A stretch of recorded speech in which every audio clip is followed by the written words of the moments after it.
김건희 씨, 제 가족 어떻게 하라고 했죠.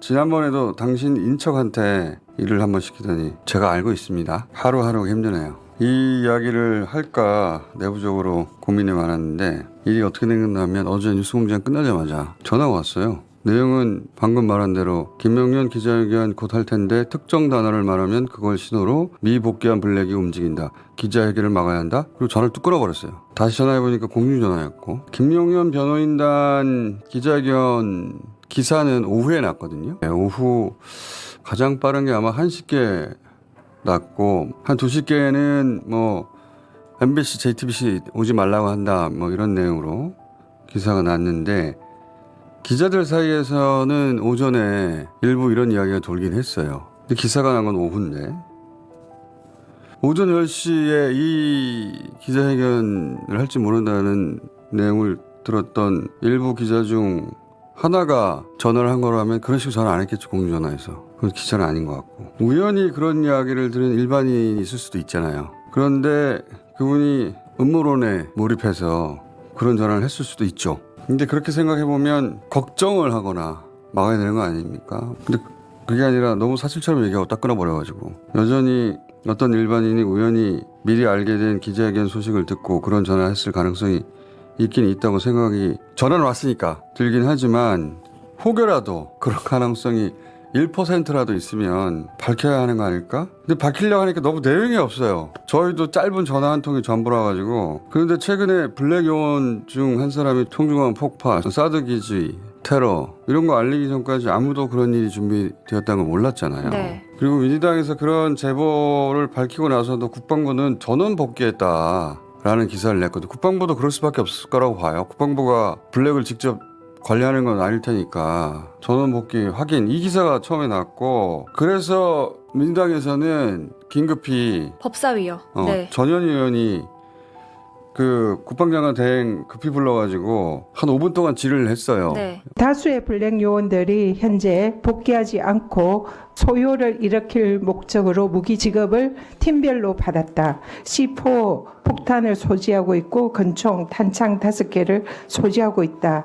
사드 기지의 이런 테러, 청주 공항 폭발, 현재 가지고 있는 폭탄을 사람이 많은 곳에 그냥 던지고 가더라도 누가 던졌는지 모를 정도로 그런 위험한 상황이다.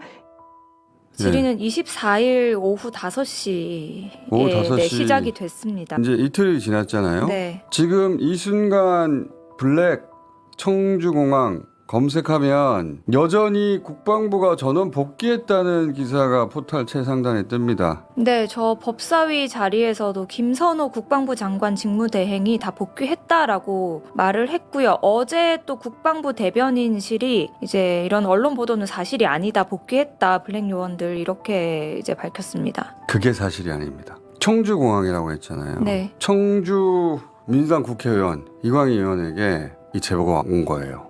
저희도 어제 알게 된 사실인데. 그런데 이 블랙들이 복귀한 것은 어제 오후 늦게예요. 그러니까 블랙은 실제였던 거예요. 무기가 돌아왔으니까. 어제 오후에 복귀. 어제 오후에 청주 팀은 복귀했다고 합니다. 지금도 저 기사가 떠 있잖아요. 제가 평상시라면 제보 요건을 갖추지 못해서 언급도 안 할 전화 통화인데 말을 해야 되겠구나 이건. 저희가 받은 전화 한 통 저도 전화 내용이 전부라 더 말할 게 없어요. 백령도 작전, 사살 이거 수첩에 나오기 전까지 누가 믿겠어요. 그런데 이 전화 한 통이 장난 전화일 수도 있지만 혹은 뭐 과대망상일 수도 있지만 공항 폭발을 위해 3주나 대기했던 미복귀 블랙이 실제로 존재했던 것처럼 이 장난 전화가 아니라 그럴 가능성이 제로라고 누가 자신 있게 지금 이 시국에 말할 수 있죠. 그래서 저는 이제 이 이야기를 길게 하는 겁니다. 혹시 모르니까. 그게 사실이 아니면 제가 바보 되는 걸로 끝나지만 사실이면 이거 어떻게 해요. 오랜 경험을 가진 언론사들이 어떻게 평가할지는 저는 모르겠는데 제 생각에는 최소한 생중계를 하면 안 되는 거 아닐까? 전문 기사를 나중에 실으면 안 되는 거 아닐까? 그리고 김용현 발언이라며 틀림없이 변호인이 인용할 문구가 있을 수 있을 텐데 그거는 비슷한 단어로 바꿔야 되지 않을까? 그런 생각을 혼자 해봤어요. 자, 일단 여기까지 얘기해놓고 블랙으로부터 최초 제보받은 이광희 의원 그리고 이게 다 돌아온 게 아니에요. 어제 왔다고 하는 팀은 청두팀이라고 합니다. 어제 얘기한 게 사드 공격팀이 있다고 했잖아요. 네. 그거 말고 한 팀이 더 있답니다. 그 사드 기지 테러와 관련한 것도 사실 민주당에서는 외교적인 문제로 비화할 수 있기 때문에 공개하지 않으려고 했는데 지금 워낙 시국이 엄중하기 때문에 아주 작은 가능성이라도 있으면 밝혀서 그런 일을 해야 된다. 처음에 제가 봤을 때 네. 제가 전화 한 통 받은 거하고 비슷하게 긴가민가 했을 거예요. 그리고 사실이라 하더라도 이걸 밝혀야 하나? 라는 생각도 했을 텐데 정말 벌어지면 어떡합니까?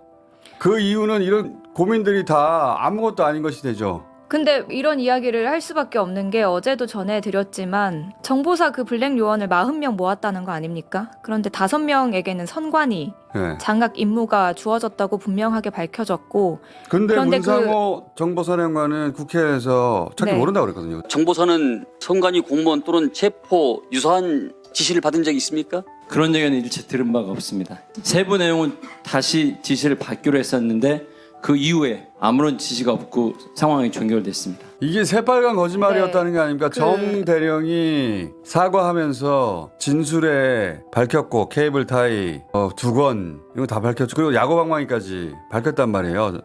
소위 롯데리아 회동에서 만났던 4명 그중에 한 명이 정 대령인데 그분이 진술에서 다 밝혔어요. 그래서 저희가 야구방망이 얘기도 했고 네. 진술에서 나온 거라고. 제보가 아니고 그거는 당사자가 한 말이에요. 근데 저 문상호 전 사령관은 새빨간 거짓말 했잖아요. 국회에서조차. 네, 본인이 뭐 체포조를 운영하라는 지시를 받은 적도 또 그런 지시를 내린 적도 없다 이렇게 부인을 해왔었는데 공수처 조사에서 자백했다고 합니다. 그런 드디어. 사실이 있었다고. 어디요? 왜냐하면은 그 부하들인 정 대령이 구체적으로 이미 진술을 해버렸으니까 35명에 대한 임무는 아직 밝혀진 게 없습니다. 네. 어디서 뭘 하고 있는지도 몰라요. 그리고 이건 제 개인적인 거니까 짧게 얘기할게요. 김건희 씨 제 가족 어떻게 하라고 했죠? 당신 지난번에도 당신 인척한테 일을 한번 시키더니 제가 알고 있습니다. 안 그래도 우울한 성탄이었는데 다른 뉴스 마무리하기 전에 이 한 신부님의 시국 미사 이거라도 듣고 갑시다. 묵시록의 이 사악한 용이 자리 잡은 곳, 그곳을 우리는 용산이라 부릅니다.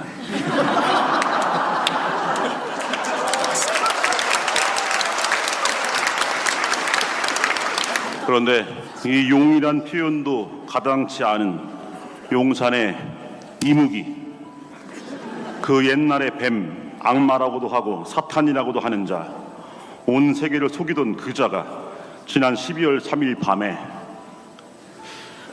뭐라고 표현할까 고민을 많이 했습니다. 사전도 찾아보고 지랄 발광을 하였습니다.